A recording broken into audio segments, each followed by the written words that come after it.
Attributes of pardon, forgiveness, mercy, honor, and power.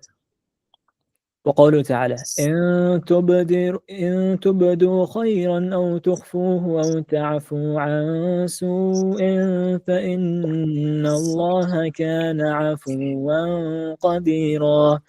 And he's saying, if you show good or conceal it or pardon a wrong, then Allah is ever pardoning and powerful. وقوله تعالى وليعفوا وليصفحوا ألا تحبون أن يغفر الله لكم والله غفور رحيم. Let them pardon and overlook. Would you not love for Allah to forgive you? And Allah is ever forgiving and merciful. وقوله تعالى ولله العزة ولرسوله وللمؤمنين. To Allah belongs honor and to His Messenger and the believers. وقوله تعالى عن إبليس فبعزتك لأغوينهم أجمعين. And he's saying about Iblis, by your honor I will mislead them altogether. وقوله تعالى تبارك اسم ربك ذي الجلال والإكرام. And he's saying, blessed is the name of your Lord, possessor of majesty and honor. SubhanAllah, these ayats are showing Allah subhanahu wa ta'ala, His pardon, His forgiveness, His mercy, His honor, His power. Just to highlight one of the ayats, وَلْيَعْفُوا وَلْيَصْفَحُوا أَلَا تُحِبُّونَ أَن يَغْفِرَ اللَّهُ لَكُمْ وَاللَّهُ غَفُورٌ رَحِيمٌ. This ayah came down in the story of the ifk, the slander of our mother, radiallahu anha, Aisha bint Siddiq, radiallahu anhuma, where it's a long story. It's a beautiful story. If you're not familiar with it, you should definitely read it.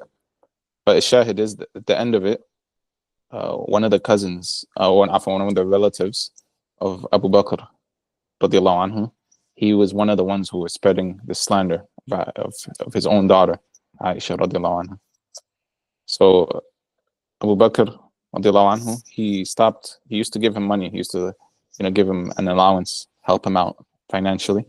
So after he found out that he was one of the perpetrators of spreading this filthy false rumor of our mother, Abu Bakr radiallahu anhu, he told himself he's gonna cut him off financially. And then Allah subhanahu wa ta'ala sent down this ayah وَلْيَعْفُوا وَلْيَصْفَحُوا أَلَا يُحِبُّونَ أَن يَغْفِرَ اللَّهُ لَكُمْ. And let them pardon and overlook. Would you not love Allah, for Allah to pardon and forgive you? Allahu Ghafur Rahim. And subhanAllah, and obviously we know Siddiq, how truthful he was, how sincere he was to Allah subhanahu wa ta'ala. And obviously this ayah shook him and he started financially helping this man again. Why? It's because he's subhanahu wa ta'ala, he's connected. He's doing it for the sake of Allah. He's not doing it for the people or for social status or familial, pressure. He's doing it for the sake of Allah subhanahu wa ta'ala. It's between him and Allah subhanahu wa ta'ala. SubhanAllah, it reminds me of also Suhaib ar-Rumi, radiallahu anhu. And this is when you're connected with Allah subhanahu wa ta'ala, he's the Azeez, he's pardoning, he's forgiving, he has all these honor, he has great power, he possesses all these attributes. The story of Suhaib ar-Rumi, radiallahu anhu, when it was time to make hijrah, he was trying to leave Mecca to go to Medina, and the Quraysh, they stopped him at the borders of Mecca. They didn't want him to leave. They didn't allow him to leave. And so he told them, and Suhaib ar-Rumi was extremely rich. He had a lot of wealth. So he told them, he was like, look, let me go and I'll give you all my treasures. He said, I have 5 different places where I keep my treasures. I'll tell you exactly where all of them are. SubhanAllah. And SubhanAllah, when one of our scholars was explaining this to us, he said, why did he mention all 5? Why didn't he just say, oh, I have 1 or 2 spots? He leaves it for them. Let them take those 1 or 2 treasures, hiding spots, and class, he can come back later and take at least the other 3 for himself. The reason is because he radiallahu anhu, he was dealing with Allah subhanahu wa ta'ala. He was giving up everything for Allah subhanahu wa ta'ala. He wasn't doing it for the people. He wasn't doing it for himself. Rather, he just left it off all for Allah. It's between him and Allah. It wasn't between him and Quraysh or anybody. It wasn't even for him. Rather, he was doing it for Allah subhanahu wa ta'ala's sake. And that's why he just left all of it. He didn't care about it. And that was just the Sahaba in general. That they didn't care about wealth at all. You know, yes, Allah gave them wealth, but they kept it in their hands and not in their hearts. And may Allah make us of the followers of these great men of our ummah. Allahumma ameen.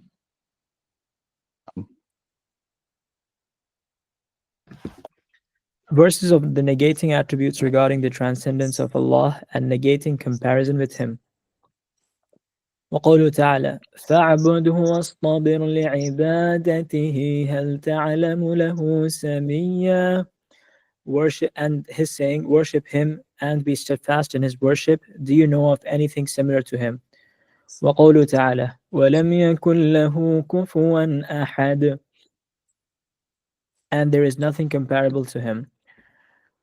وقوله تعالى فلا تجعلوا لله أندادا وأنتم تعلمون. So do not make partners with Allah while you know. وقوله تعالى ومن الناس من يتخذ من دون الله أندادا يحبونهم كحب الله. And among people are those who take partners besides Allah, loving them as they love Allah.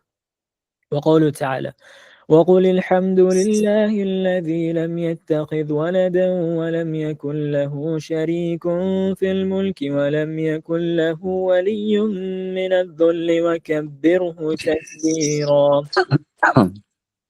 Say, all praise is due to Allah, who has not taken a son and has no partner in the dominion, who needs no guardian due to weakness. So exalt him with great exaltation. وقوله تعالى يسبح لله ما في السماوات وما في الأرض له الملك وله الحمد وهو على كل شيء قدير. Whatever is in the heavens and on the earth glorifies Allah. To Him belongs the dominion and all praise, and He has power over all things. وقوله تعالى تبارك الذي نزل الفرقان على عبده ليكون للعالمين نذيرا الذي له ملك السماوات والأرض ولم يتخذ ولدا ولم يكن له شريك في الملك وخلق كل شيء فقدره تقديرا. Blessed is he who revealed the criterion, the Qur'an, upon his servant, and that he would warn the worlds. He to whom belongs the dominion of the heavens and the earth, and has not taken a son and has no partner in the dominion. He has created all things and measured them with precise measurement. وقوله تعالى ما اتخذ الله من ولد وما كان معه من إله إذا لذهب كل إله بما خلق ولعلى بعضهم على بعض سبحان الله عما يصفون عالم الغيب والشهادة فتعالى عما يشركون. Allah has not taken a son, nor is there a God alongside Him. If so, each God would have taken what it created, and some would have surpassed others. Glory be to Allah above what they describe, nor of the unseen and the seen. Exalted is He above what they associate. وقوله تعالى فلا تضربوا لله الأمثال إن الله يعلم وأنتم لا تعلمون. So do not strike comparison for Allah. Verily Allah knows and you do not know. وقوله تعالى قل إنما حرم ربي الفواحش ما ظهر منها وما بطن والإثم والبغي بغير الحق وأن تشركوا بالله ما لم ينزل به سلطانا وأن تشركوا بالله ما لم ينزل به سلطانا وأن تقولوا على الله ما لا تعلمون. Say, my Lord has only forbidden immoralities, what is public of them and what is private, and sin, transgression without right, that you associate with Allah that to which He has not delegated authority, and that you say about Allah what you do not know. No. So basically these ayats, as we said before, the ayats of negation, we said that we affirm, we negate what Allah subhanahu wa ta'ala negated about Himself, and we affirm the acts of the opposite of what is being negated. Right. It's like وَلَمْ يَكُنْ لَهُ كُفُوًا أَحَدٌ. And the opposite, we negate that what Allah subhanahu wa ta'ala negated. He there's no parable, nothing comparable to Him. And also we affirm the opposite, which is قُلْ هُوَ اللَّهُ أَحَدٌ اللَّهُ الصَّمَدُ. Right? نعم. تفضل. Sheikh, is this a mistranslation here? Transcendence of Allah. I mean, the Tanzih, is it a mistranslation? Allah, I would have to look the different meanings of transcendence. Because transcendence it implies ulu. I think maybe that's what I'm saying. I don't know. Maybe there's another meaning of transcendence, like maybe like it's like perfection. I don't think so. I don't think I so. don't know. But the meaning here is not transcendence in that sense. It's it's not defaming Allah to have partners, or reducing Allah in His ulu. This is the meaning, right? Yeah, it is. The opposite of ulu, the opposite of highness of Allah. No. Let me see any transcendence. Allah alam. I'm not sure. Especially the English, man, it's hard to translate.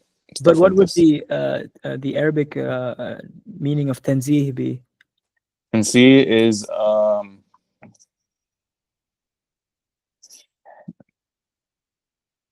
is to negate or free Allah from any imperfection. To negate any imperfection to Allah subhanahu wa ta'ala. So subhan, or similar to subhan. Yeah, subhan. So negate any Allah subhanahu wa ta'ala is all perfect. So maybe we'll take a look inshallah later and maybe look at the other translations, see what they say. Right, but the meaning here is regarding Allah's perfection. No. Yeah, negating imperfection. Yeah, negating perfection. Yeah. Sorry. And negating tamthil. Sorry, no. All right. Jazakallah khair.